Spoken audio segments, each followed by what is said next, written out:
మరి నీ బిడ్డలకు భారత భాగవత రామాయణాలు చెప్తున్నావా? నీ బిడ్డలు ఎంబీబీఎస్ చదవాలి. ఎంబీబీఎస్ అంటే ఏంటో తెలుసా సార్?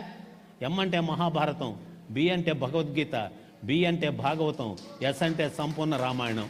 ఈ 4 చదవాలి. ఆ ఎంబీబీఎస్ కాదు. మా ఇంట్లో మా యానాది ఉన్నాడు.